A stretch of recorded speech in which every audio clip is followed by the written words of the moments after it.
mahasiswa Magister Teknologi Pendidikan Universitas Bengkulu. Saya Atisri Sartika, Sarjana Hukum. Saya Feni Mariati, Sarjana Pendidikan. Saya Desi Irianti, Sarjana Pendidikan. Saya Sinta Marita, Sarjana Pendidikan. Kami akan menerapkan model pembelajaran instruksi langsung direct instruction. Selamat menyaksikan.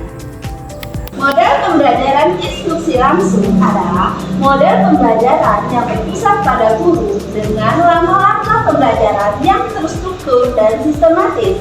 Guru menyampaikan materi secara langsung agar peserta didik dapat memahami pengetahuan atau keterampilan tertentu dengan cepat dan tepat. Model instruksi langsung 1. Membantu peserta didik memahami materi secara jelas. 2. Mengajarkan keterampilan dasar secara bertahap. 3. Meningkatkan penguasaan konsep dan prosedur. 4. Membantu siswa belajar secara terarah. Ciri model instruksi langsung yaitu 1. Berpusat pada guru. Yang kedua, materi disampaikan secara bertahap. Yang ketiga, menggunakan penjelasan dan demonstrasi. Yang keempat, ada latihan terbimbing dan mandiri. Dan yang kelima, yang terakhir adalah tujuan pembelajaran jelas dan terstruktur. Langkah-langkah sintak model instruksi langsung. 1. Menyampaikan tujuan dan mempersiapkan peserta didik. 2. Mendemonstrasikan pengetahuan atau keterampilan. Yang ketiga, membimbing latihan. Yang keempat, mengecek pemahaman dan memberikan umpan balik. Dan yang kelima, memberikan latihan lanjutan dan penerapan. Kelebihan model instruksi langsung 1. Materi mudah dipahami. 2. Efektif untuk materi prosedural. 3. Menghemat waktu pembelajaran. 4. Cocok untuk kelas besar. 5. Guru mudah mengontrol pembelajaran. Assalamualaikum warahmatullahi wabarakatuh. Waalaikumsalam warahmatullahi wabarakatuh.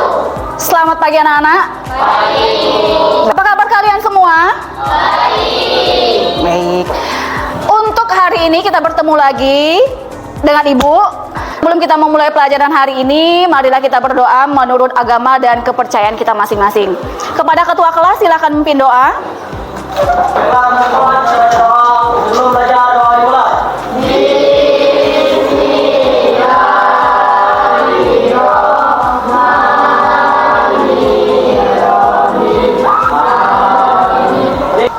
Sebelum masuk ke materi, apakah ada yang tidak hadir hari ini?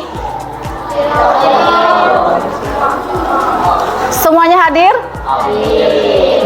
Berarti semua dalam keadaan sehat ya, sehingga bisa mengikuti pelajaran hari ini dengan baik. Materi kita hari ini mengenai statistika. Apakah anak-anak sudah mengenal apa itu statistika? Atau apakah anak-anak sudah tahu apa itu statistika? Statistika adalah cabang matematika yang berkenaan dengan pengumpulan, analisis, penafsiran, dan penyajian data. Iya, jadi statistika itu adalah cabang matematika yang berkenaan dengan pengumpulan, analisis, dan penyajian data. Apakah anak-anak sudah tahu apa itu data? Atau ada yang tahu apa itu data?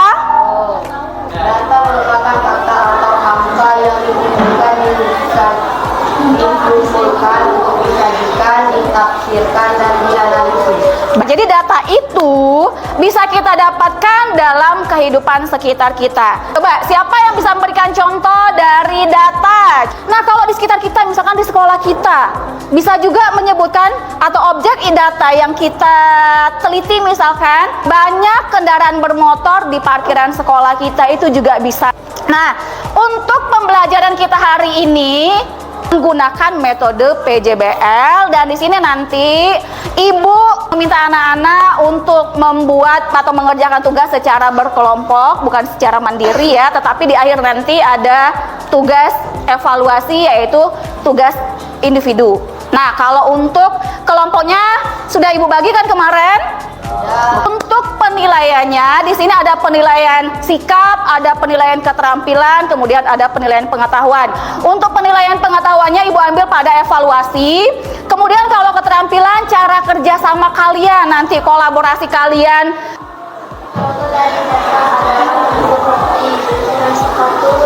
Iya, boleh. Menentukan ukuran sepatu misalkan. Apalagi? Menentukan tinggi badan. Berat badan. Iya, boleh. Dengan kelompoknya masing-masing itu bagaimana nanti Ibu nilai. Kemudian sikap. Sikapnya bagaimana nanti juga Ibu nilai. Jadi ada 3 penilaian. Yang pertama adalah penilaian sikap, penilaian keterampilan, kemudian ada penilaian pengetahuan untuk pengetahuan di akhir nanti ya. Kalian perhatikan di sini, materi kita adalah statistika. Untuk tujuan belajar yang pertama adalah menentukan jangkauan kuartil, jangkauan interkuartil. Tujuan yang kedua adalah menyelesaikan masalah yang berkaitan dengan ukuran penyebaran data. Ingat ya, minggu lalu kita sudah belajar pemusatan data, untuk sekarang kita belajar mengenai penyebaran data.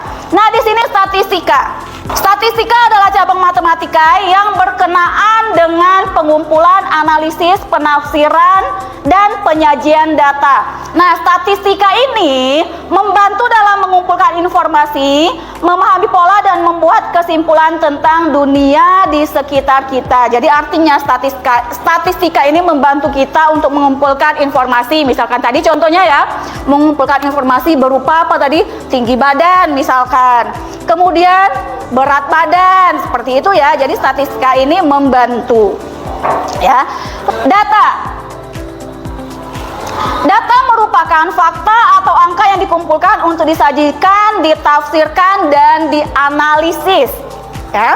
Jadi data itu disajikan, dikumpulkan untuk disajikan, ditafsirkan, dan dianalisis. Selanjutnya analisis statistik.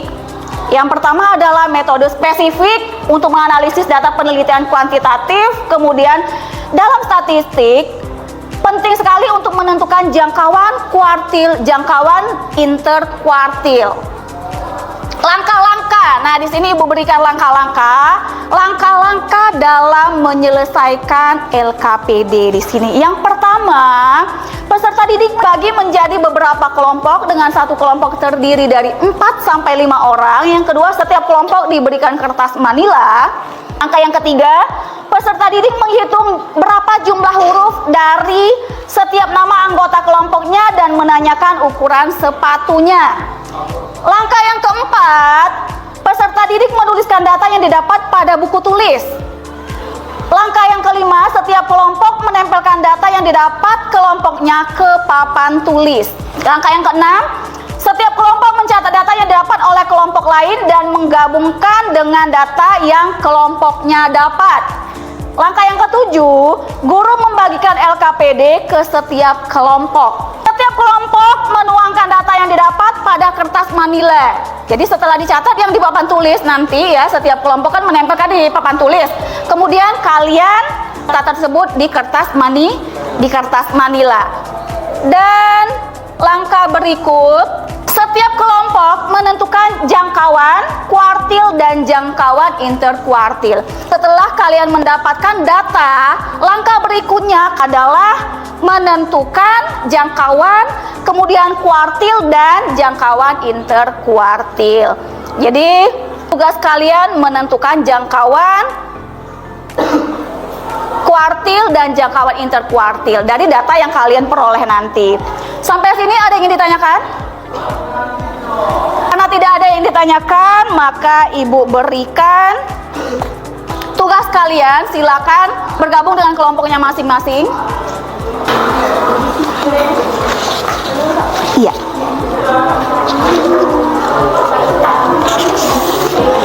Tulis di sini.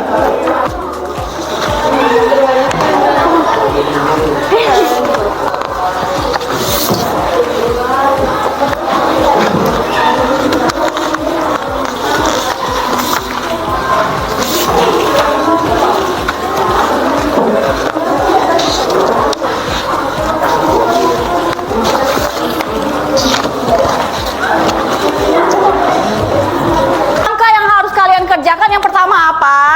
Baru yang terakhir itu menentukan jangkauan, kuartil, dan jangkauan interkuartil. Tiap kelompok diberi kesempatan untuk mempresentasikan hasil kerjanya ke depan. Kemudian kelompok lain boleh menanggapi jawaban atau hasil kerja dari kelompok yang mempresentasikan. Kemudian kelompok lain boleh menanggapi jawaban atau hasil kerja dari kelompok yang mempresentasikan. Silahkan dikerjakan.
Galo kan, semua sudah terkumpul, baik nama maupun sepatu kan.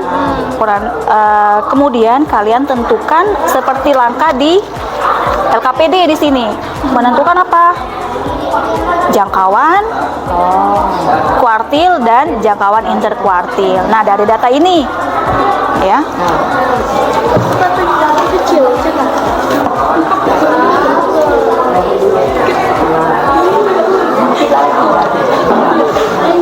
Paham?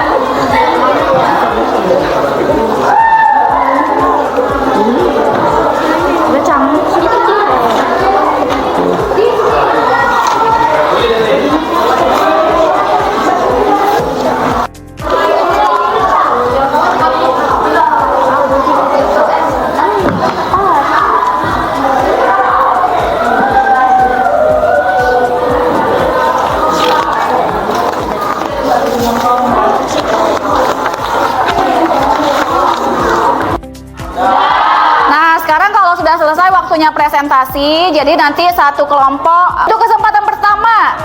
Kelompok mana yang mau duluan presentasi? Silakan, kelompok 2.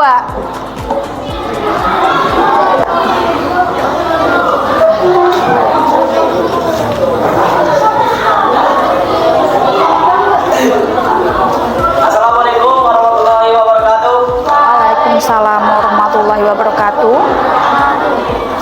Perkenalkan, nama saya Adi Purnama. Saya Nasal Sabi. Saya Purnasari. Saya Nasal Devi. Saya juga. Kami dari kelompok 2 akan mempresentasikan hasil kerja kami hari ini. Ada beberapa yang ingin kami sampaikan tentang statistika dan data. Kami sudah mengumpulkan beberapa banyak nama siswa yang ada di kelas ini dan ukuran sepatu mereka masing-masing.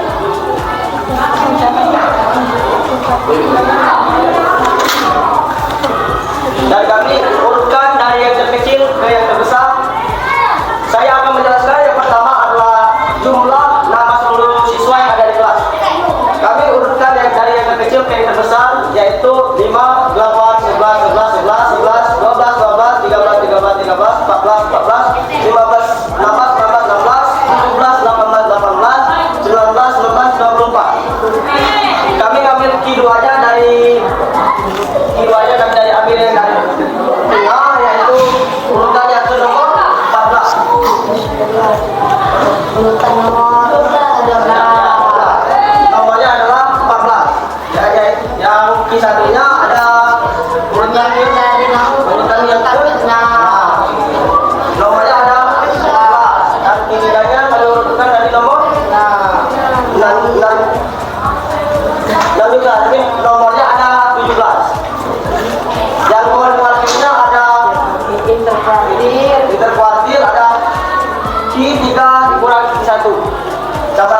17 kurang 11 sama dengan 6. Jangkauannya ada X max kurang X min sama dengan 24 kurang 5 sama dengan 12. Dan saya akan menjelaskan juga tentang jumlah sepatu seluruh siswa yang ada di kelas. Dan kami urutkan dari yang terkecil ke yang terbesar, yaitu 35, 37, 37, 37, 38, 38, 38, 38, 39, 39, 40, 40, 40, 40, pasal 2.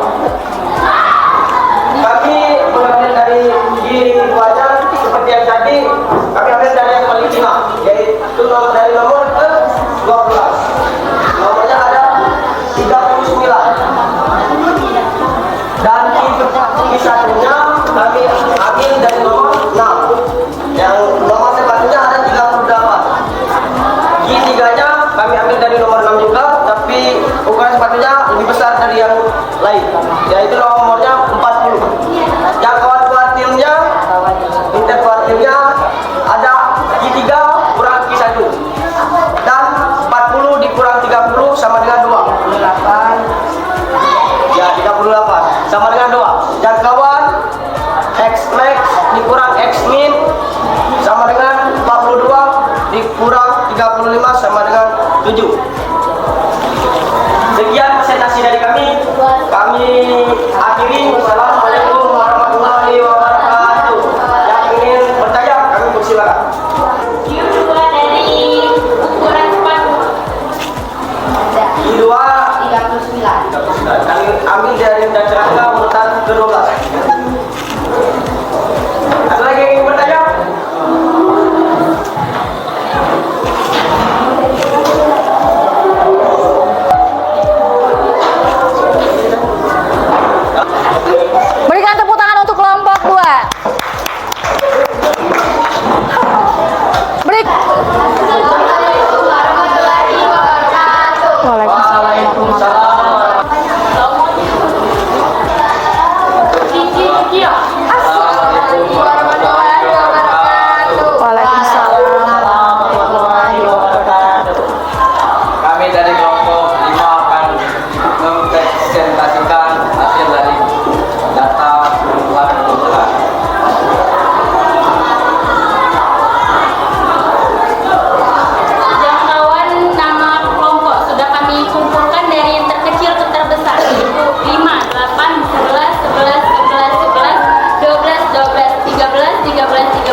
Sekarang giliran kelompok terakhir, silakan.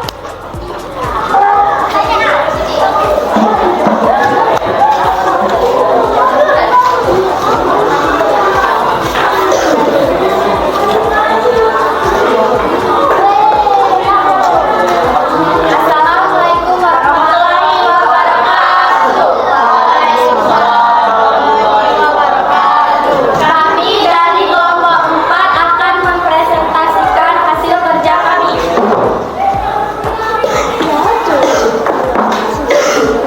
Urutan jumlah nama siswa dari yang terkecil dan terbesar. 5, 8, 11, 11, 11, 12, 12, 13, 13,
berapa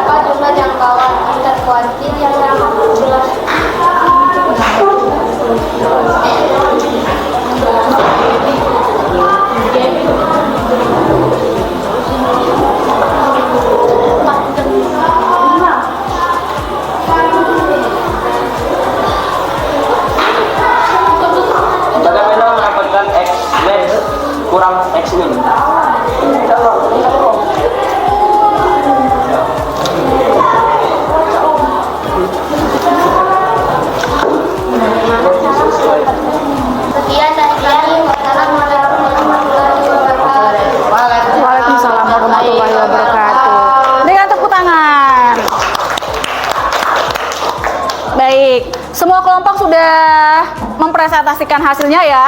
Nah, di sini ya jawabannya sama semua ya, sama semua.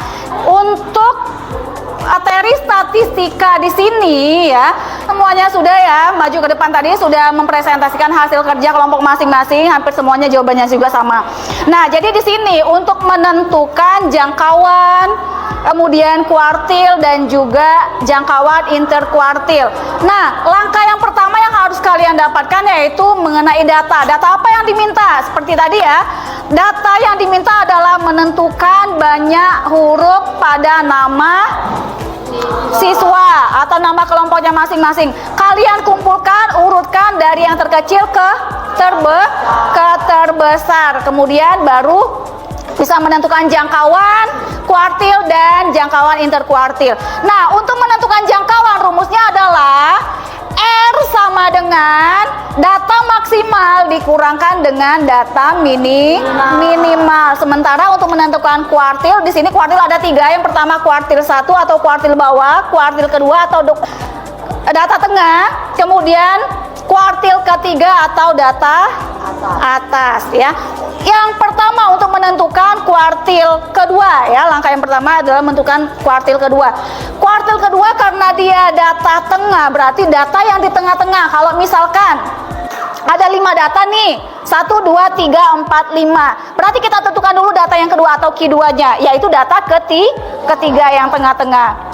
Nah, selanjutnya baru bisa kita tentukan Q1 dan juga Q3 ya. Kalau Q2-nya sudah dapat, maka bisa ditentukan Q1 yaitu data pertama, kemudian Q3 data yang kelima. Baru lanjut yang terakhir menentukan jangkauan interkuartil.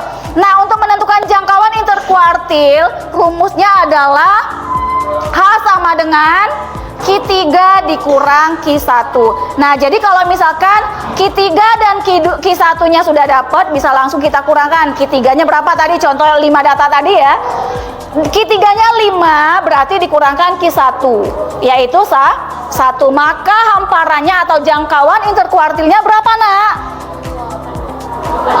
4. Oke. Sampai sini ada yang ditanyakan? Kalau tidak ada, ini Ibu ada pertanyaan.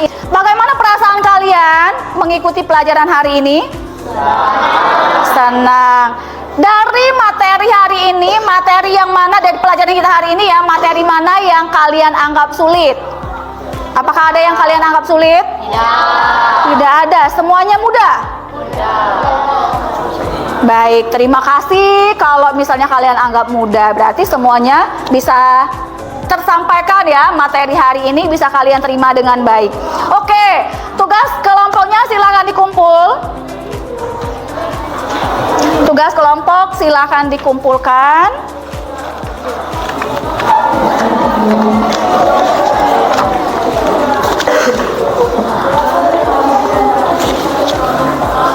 Siapkan kertas lembar. Ini Ibu akan memberikan soal individu ya, bukan kelompok lagi, tapi soal individu. Silakan siapkan kertasnya.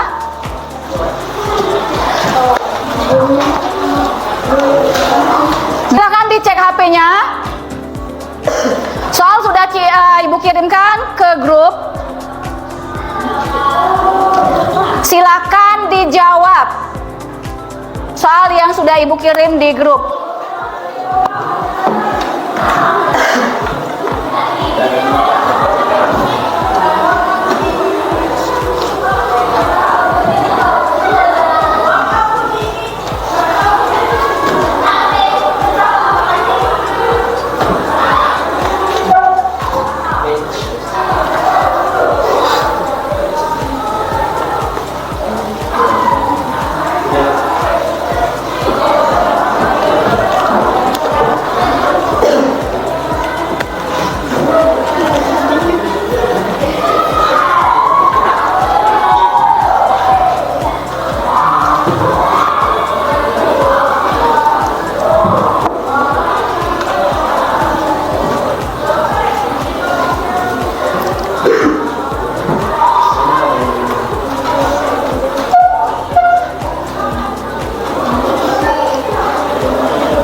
Silahkan dikumpul.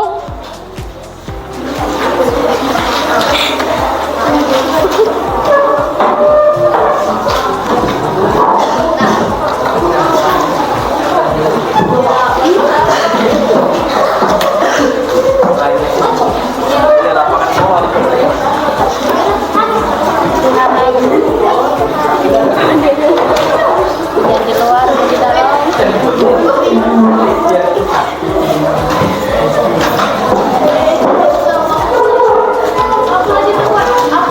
Semua sudah ngumpul ya?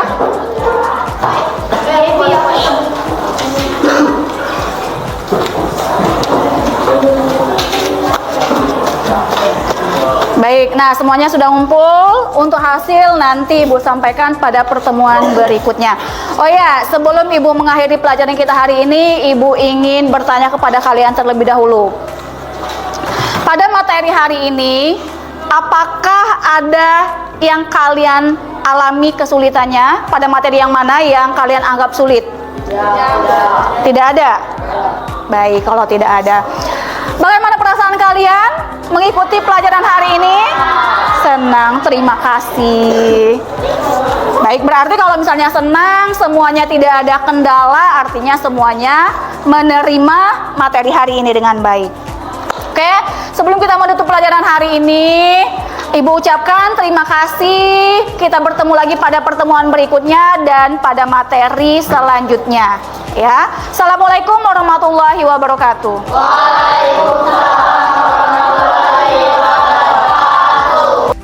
Kesimpulan, model pembelajaran instruksi langsung sangat efektif digunakan untuk menyampaikan materi yang bersifat prosedural dan keterampilan dasar. Karena pembelajaran dilakukan secara sistematis, jelas, dan terarah.